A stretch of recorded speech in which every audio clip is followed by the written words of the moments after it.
그리고 이 수문제가 정치를 굉장히 잘하는 저희 이제 개황해치라 그래서 이게 내나 제위관 내도록 문제 제위관 내도록 이제 저게 이제 개황해치라고 하는데 저번에 잠깐 말씀드렸어요. 개황해치 이래서 개황해치 나중에 당태종의 정관해치 그다음에 양귀비 당현종의 개원해치 이래서 3대치라고 굉장히 정치를 잘했던 시절인데 이 양반의 특징은 뭐냐면 이게 이제 개황해치인데 이 양반은 딱 해보고 좀 안 될 것 같으면 물러납니다. 그러니까 대운하가 건설이 필요하다는 걸 알아요. 그렇게 해서 시도를 다 하고 있는데 사람들이 너무 힘들어한대. 그러니까 그러면 내가 민심을 수습하는 차원에서 그만할게. 필요하지만 백성이 힘들다면 나는 양보할 수 있어. 굉장히 어려운 겁니다. 황제로서 굉장히 어려운 겁니다. 우리도 겪어봤잖아. 우리도 한반도 대운하 뭐 이런 거 당신 임기 안에 다 하려고 하잖아. 사람들이 반대하니까.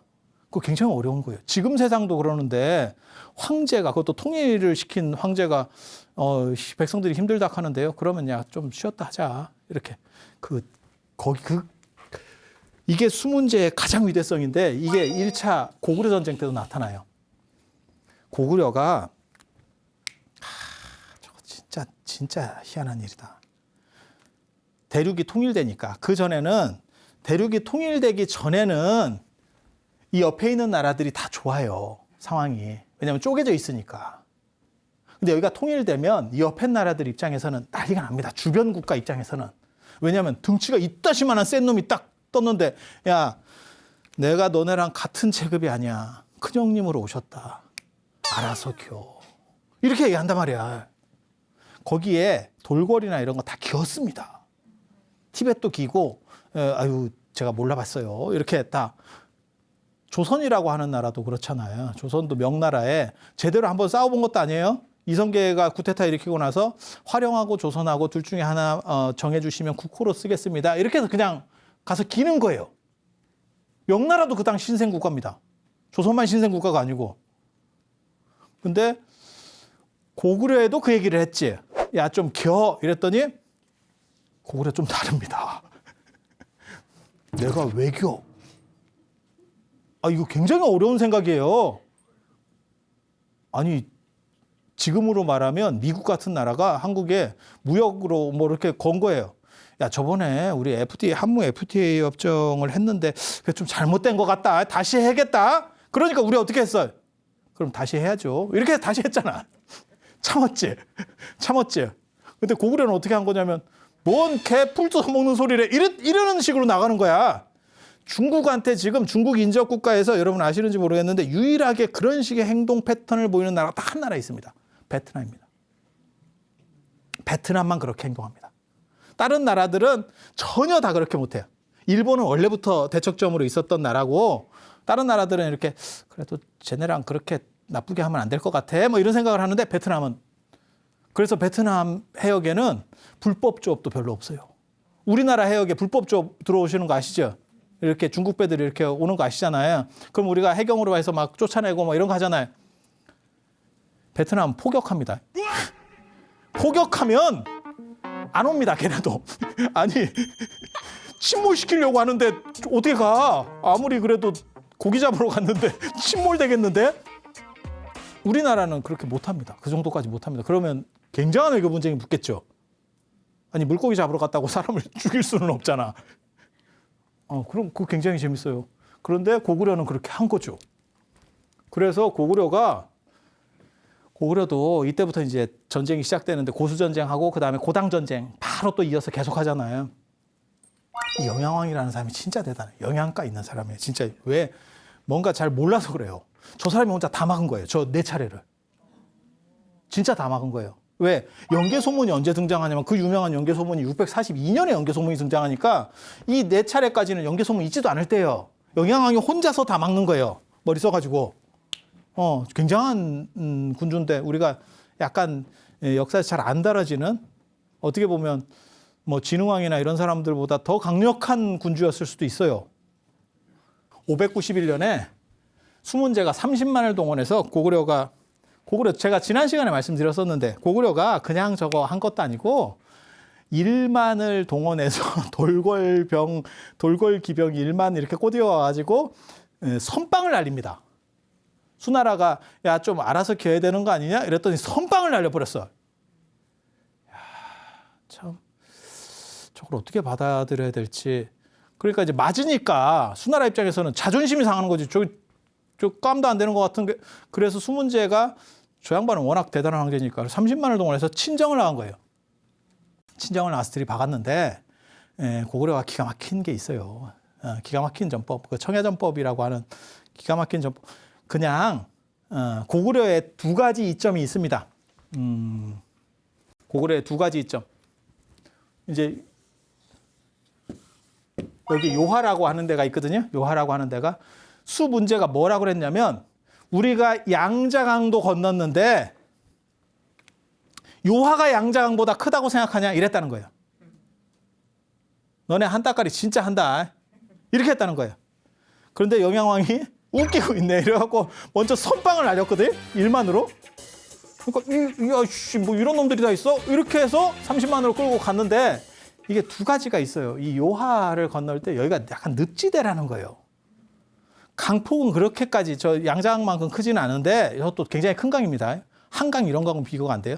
큰데 뭐 양자강이나 그런 급 정도까지는 안 돼도 상당히 큰데 거기에 늪지가 많다는 거예요. 근데 늪지를 건너면 이게 상당히 힘들다고요. 그러면 하루에 10km 이런 얘기가 나오거든요. 20살 먹은 애들이 하루에 10km밖에 못 갈 정도면 진짜 힘든 겁니다. 군인이잖아, 군인. 군인이잖아. 그렇게 해서 1차로 진이 빠지고 그리고 여기에 성이 고구려 보면 여기에 성이 쭉 있어요. 여기 신성, 뭐 계모성, 그 다음에 무슨 여기가 이제 그 요동성, 그 다음에 나중에 저 양만춘 나왔던 안시성, 요동성, 안시성, 그 다음에 요 맨 끝에 있는 게 비사성이에요. 비사성. 쭉 성을 저렇게 지을 수밖에 없는 거는 얘네가 이쪽으로 쳐들어오니까 당연히 성으로 쫙 이렇게 만든 거죠. 이걸 연결시킨 건 아니고 이렇게 점으로 쭉 뭐 백암성 뭐 이래가지고 쭉 이렇게 있거든요.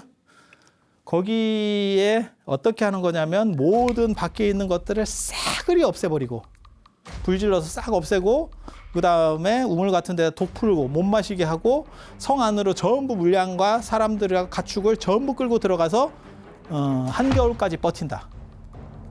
그러면 만주에 영하 40도 쾌속 냉동이 해결해 준대.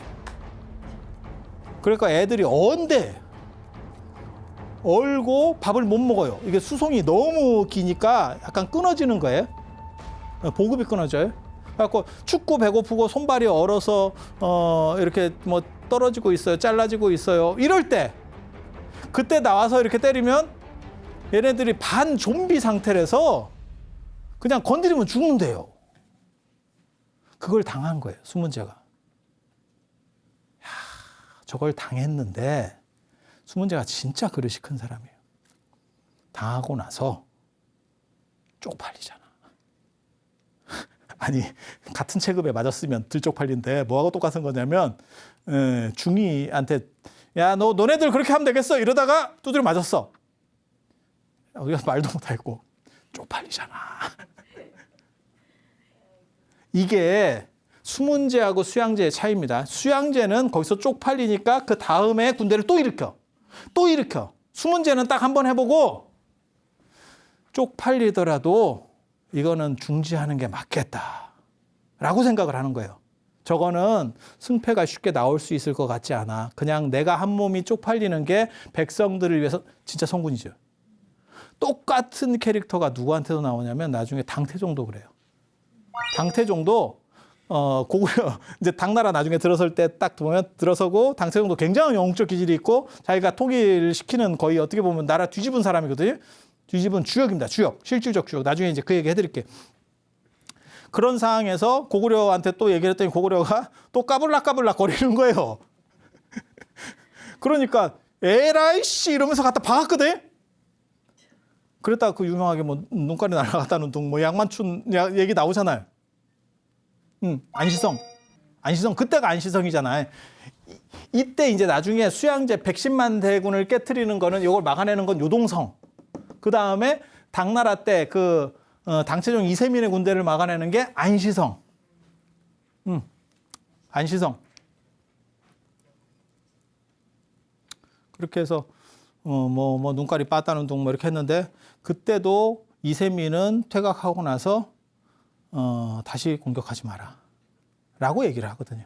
그러니까 그런 게 성군이에요. 그러니까 딱 해보고 쪽팔린 건 내 몸이 쪽팔린 거고 이거를 너무 집착을 해가지고 안 될 거를 계속 들이박으면 너무 힘들어진다는 거죠. 근데 그런 판단 진짜 어렵습니다. 내가 만약에 황제면 저런 판단을 할 수 있을까라는 생각. 왜? 내 쪽팔린 것보다 백성 피곤한 게 오히려 낫다라고 생각하는 거예요. 세상에 그런 게 어디 있습니까? 황제잖아. 대통령도 사실은 대통령하고 황제하고 급이 완전히 다른데도 대통령 사실 그런 판단하기가 쉽습니다. 내가 국민들이 약간 힘들어지더라도 내 가오가 무너지는 게 더 쪽팔린 거예요. 사람이 그렇게 판단하기가 쉽다니까. 그런데 차라리 내가 창피할지언정 그냥 이거는 중지하는 게 맞다. 그게 성군에 어떻게 보면 참 대단한 거죠. 대단한 거죠. 그런데 수양제는 그런 사람이 아니죠. 이제 감정을 한번 꽂히면 그냥 갖다 박는 거예요. 언제까지? 깰 때까지. 그런데 문제는 안 깨졌죠. 그게 이제 수나라가 나중에 골로 가는 이유 중에 하나거든요. 그래서 이 고수전쟁도 물론 대단하지만 수양제가 4가지 일을 벌리는데 이제 엄청난 일을 벌리는데 그게 만리장성 수축이라고 하는 거고 저는 이게 제일 안 좋았었던 판단이라고 봐요. 자기가 이민족이면서 이민족과 금을 그으려고 했었다. 그리고 그 세력이 이미 엄청나게 강력한데 이미 대륙을 장악하고 있었는데 그리고 낙양에 또 다른 수도를 만들어요. 하나의 수도를 더 만들어. 그건 나중에 제가 대운하 얘기할 때 같이 해드릴게요. 왜 낙양을 수도로 건설해야 되는지. 거기까지밖에 물이 안 들어와. 대운하 거기까지밖에 안 들어와. 수도인 장안. 그 당시는 대흥이 장안이거든요. 이 대흥이라고 하는 데까지 물이 안 들어와. 그 밑에 물이 안 들어온다는 거예요. 저 대운하 밑에서 이게 여기까지 안 올라온다는 거예요. 낙양까지는 가는데 여기 장안까지 못 간다고. 거기에 바위가 있어서 그래요. 지주지엄이라고 아주 중요한 바위가 있어서 그래요. 그래서 이제 저쪽에 도시 하나를 더 건설하는 거. 그것도 엄청난 규모죠. 그리고 또 뭐가 있냐면 대운하 판 거. 대운하 판 거. 그리고 고구려에 갖다 들이박은 거. 4가지의 엄청난 하나만 벌려도 큰일일 것 같은 걸. 그리고 여기에 나중에 양주에 또 도시를 자기 어떻게 보면 위락시설 같은 걸 강남에다 또 만들어요. 그래서 멋있게 살긴 했는데 상당히 좀 무모합니다. 무모합니다. 그래서 나중에는 이 양반이 브레이크 없는 빠꾸 없는 인생을 살아요. 나중에는 안정시켜도 될 것 같은데 왜 저렇게 행동을 했는지 몰라. 브레이크가 풀리고 어느 순간에 넘어버리니까 자기도 그걸 해결을 못했는가 봐. 그래서 맨 마지막에 수양제가 했었던 얘기들을 보면 굉장히 좀 비극적입니다. 뭐라고 얘기하냐면 자기 황후한테 누가 내 목을 취해갈지 잘 모르겠다. 내 목이 누구한테 떨어질지 모르겠다. 그리고 독약 같은 걸 좀 준비해서 여차하면 마셔야 될 수도 있다. 뭐 이런 얘기들을 했다는 거예요. 그러니까 그걸 반전시키려고 생각을 해야 되는데 사람이 맥이 풀린 거죠. 어떤 경우들이 있냐면 그런 거 있어요. 뭐 주식 투자 같은 거 너무 크게 했다가 한 번에 망하면 조금 이렇게 추스려가지고 그래도 뭐 전셋집이라도 남길 수 있는데 그거 남겨서 뭐 하냐. 사람이 맥이 풀리는 거죠. 아무 의욕이 없어. 그렇게 되는 경우들이 있습니다. 살다 보면. 내가 그걸 뭘 추스려서 어떻게 하겠어. 딱 그런 거죠. 그래서 이 비극적인 이야기, 이 수양제와 관련된 이러한 비극적인 거, 그 다음에 수양제 하면 또 천태종이에요. 천태지자대사가 수양제하고 아주 친하거든요. 그래서 이건 좀 재밌는 건데 내가 이런 얘기 해줘야 되는지 내가 잘 모르겠다. 수양제가 제가 판단하기로는 중국 전 역사를 통틀어서 가장 매로인 군주입니다. 백성들한테 가장 고통을 많이 줬던 군주예요. 그런데 불교는 의외로 수양제를 잘 안 씹어. 왜? 불교에는 잘해줬어. 불교에는 잘해줬어. 그 중에서 가장 대표적으로 꿀을 빤 게 천태종. 그래서 천태종이 갑자기 신생종단이면서 떡상을 하게 되는, 그게 이제 수양제 스토리하고 연결돼서 나오게 됩니다. 근데 오늘은 뭐 거기까지는 못 갈 것 같고, 다음 시간에 수양제 얘기, 그 다음에 천태종 이야기, 이런 것들을 섞어서 또 들어갈 수 있도록 그렇게 하겠습니다. 자, 들어주셔서 감사합니다.